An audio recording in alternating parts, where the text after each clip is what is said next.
Wells Fargo just proved, again, that no scam is beneath America's financial institutions. And no institution is above being watched by a federal agency.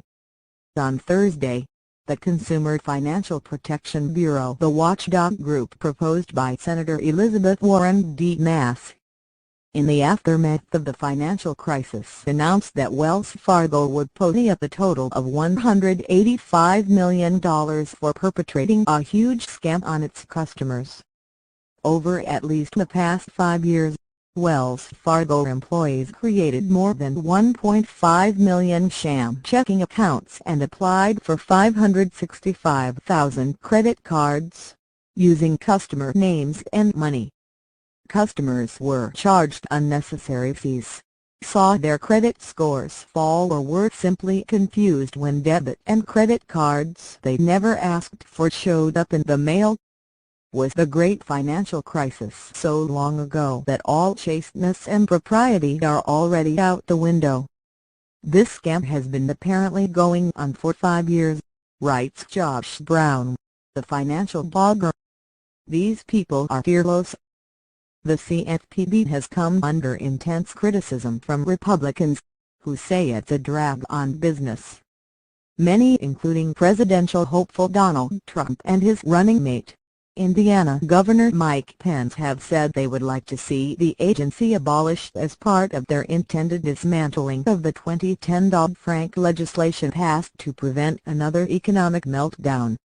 But every time the agency exposes wrongdoing in consumer banking, as it did on Thursday, the CFPB offers a strong counterpoint to those arguments. The job of the CFPB, now headed by Richard Cordray, isn't to regulate the hot new derivative investment banks are peddling to hedge funds. It's to protect ordinary people from the kind of everyday scams that financial institutions have shown again and again that they will commit if no one is watching. The agency oversees a myriad of businesses like consumer banking, debt collection and payday loans that hundreds of millions of Americans use every day. It's had an impact. Last year, the CFPB fined Citibank for illegal credit card practices after the bank was found to be charging customers for benefits they didn't receive. It's uncovered student loan fraud and financial products that take advantage of the elderly, and is looking to crack down on the payday loan industry.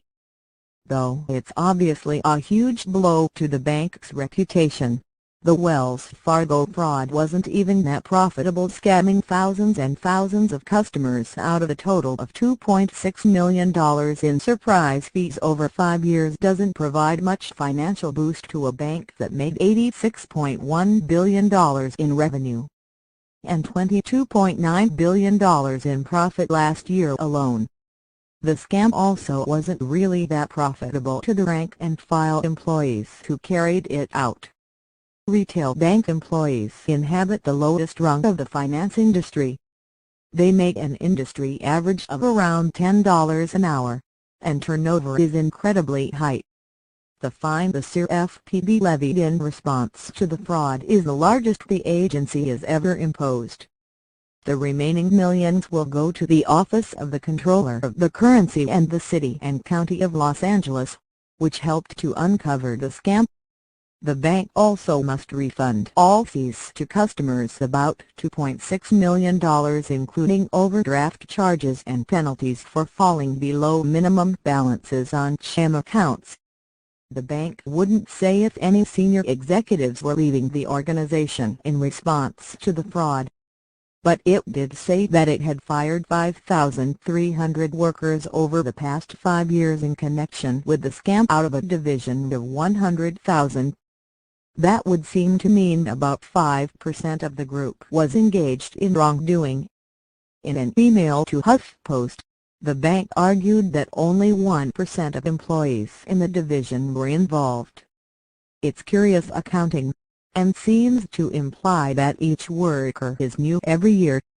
Our entire culture is centered on doing what is right for our customers.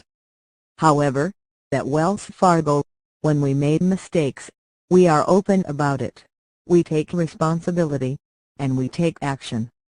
Today's agreements are consistent with these beliefs, the bank said in a statement Thursday. After the nation's biggest banks utterly burned down Americans' trust and faith by wrecking the economy in 2008, you'd imagine that Wells Fargo and other large institutions would be working overtime to earn it back.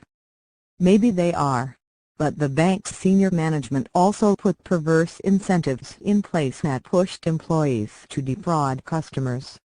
Wells Fargo tellers earn about 3% in incentive pay for sales and customer service, while personal bankers make about 15% to 20% of their total earnings from these payments, the Los Angeles Times reported in 2013.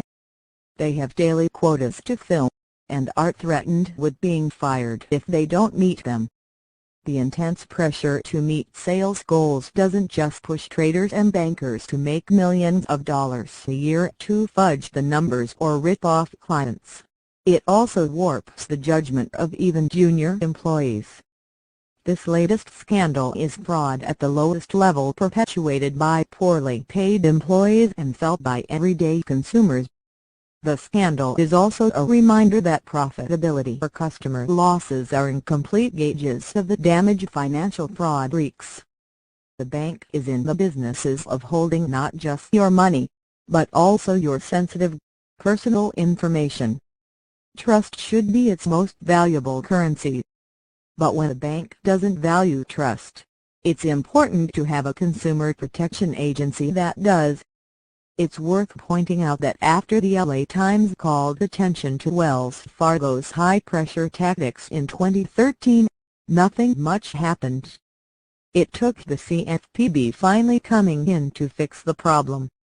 Though the CFPB undoubtedly performed a public service in stopping this wrongdoing, its action will likely do little to slow down the growth of Wells Fargo. That's just one more counterpoint to the Republican claim that the CFPB is detrimental to the growth and health of the financial industry. Ultimately, the bank won't feel much pain from this latest development. The fine is peanuts to an institution that makes billions of dollars. As of this writing, Wells Fargo's stock price has hardly changed from when the news of its wrongdoing broke.